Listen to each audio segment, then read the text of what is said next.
Shalom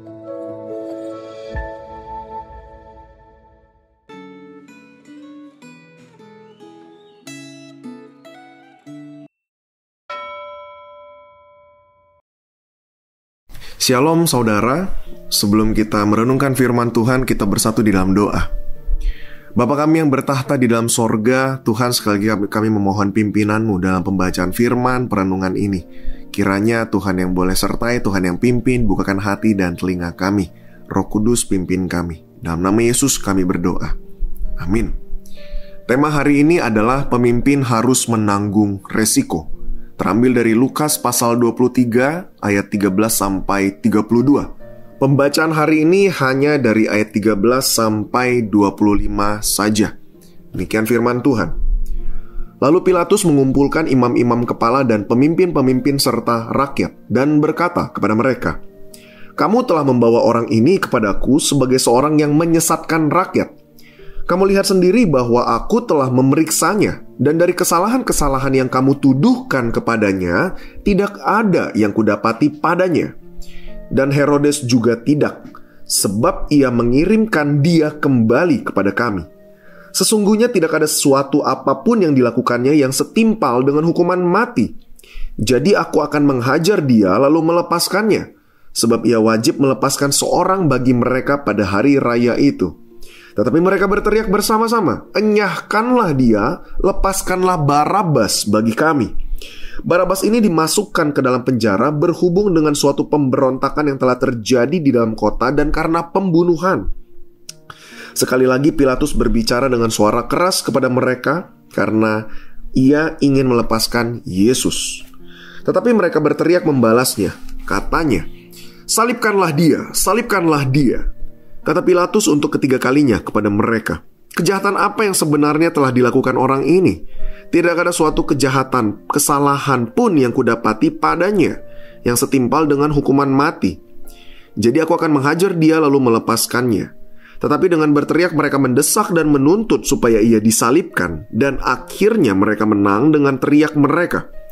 Lalu Pilatus memutuskan supaya tuntutan mereka dikabulkan, dan ia melepaskan orang yang dimasukkan ke dalam penjara karena pemberontakan dan pembunuhan itu sesuai dengan tuntutan mereka, tetapi Yesus diserahkannya kepada mereka untuk diperlakukan semau-maunya. Sedemikian jauh pembacaan firman Tuhan.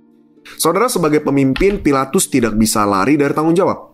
Dia harus mengambil keputusan meskipun keputusan itu memiliki konsekuensi yang merugikan dirinya. Sayangnya, saat berhadapan dengan konsekuensi yang merugikan, dia tidak berani mempertahankan kebenaran. Dia tidak berani melepaskan Kristus walaupun ia tahu bahwa Kristus tidak bersalah. Ia berkompromi dengan melawan hati nuraninya sendiri dan memenuhi tuntutan massa untuk menyalibkan Kristus. Secara hukum pada masa itu, Pilatus berwenang untuk membebaskan atau menjatuhkan hukuman kepada Yesus Kristus. Oleh karena itu, walaupun keputusan diambil dengan berat hati, Pilatus tetap harus bertanggung jawab atas keputusan itu, sehingga nama Pontius Pilatus tetap melekat dalam pengakuan iman rasuli sampai saat ini. Sikap Pilatus yang tidak berani mempertahankan kebenaran amat berbeda dengan sikap Tuhan Yesus. Sejak memulai pelayanannya di bumi ini, Kristus telah menyadari bahwa dia datang ke dunia untuk mati menanggung dosa umat manusia di kayu salib. Dan dia tidak pernah melarikan diri dari tanggung jawabnya terhadap Allah Bapanya. Dia senantiasa mengasihi dan melindungi para murid-muridnya. Dia menghadapi penderitaan tanpa protes terhadap Allah Bapanya.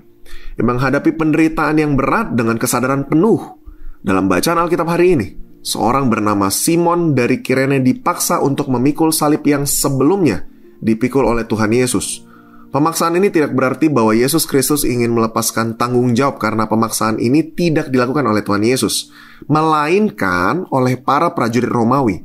Dan pemaksaan ini dilakukan karena Tuhan Yesus sudah terlalu lelah setelah menjalani pemeriksaan sepanjang malam tanpa istirahat. Orang percaya tidak diminta untuk menempuh penderitaan seperti Tuhan Yesus. Akan tetapi, setiap orang percaya memiliki salib yang harus ia pikul, dan wujud salib ini berbeda-beda bagi setiap orang. Akan tetapi Tuhan Yesus bersabda, "Jika seseorang mau mengikut aku, ia harus menyangkal dirinya, memikul salibnya setiap hari, dan mengikut aku. Salib ini mungkin berat, tetapi salib itu akan terasa ringan karena Kristus memberi kekuatan kepada kita. Salib itu mungkin sukar, tetapi kita tidak perlu merasa putus asa bila kita bersandar kepada Allah, karena Ia pasti akan memberikan jalan keluar kepada kita. Salib itu mungkin berupa bahaya yang mengancam, tetapi kita tidak perlu merasa takut karena tidak ada sesuatu pun yang bisa terjadi tanpa izin Allah. Dan kita sudah memiliki jaminan tempat di surga. Apakah Anda siap menanggung resiko, termasuk bila Anda menjadi pemimpin? Mari kita berdoa. Bapa, kami bersyukur buat firman-Mu. Tuhan, pimpin setiap dari kami untuk sungguh boleh memikul setiap salib kami, sehingga kami boleh Kau dapati adalah hamba-Mu yang baik dan setia. Dalam nama Yesus kami berdoa. Amin.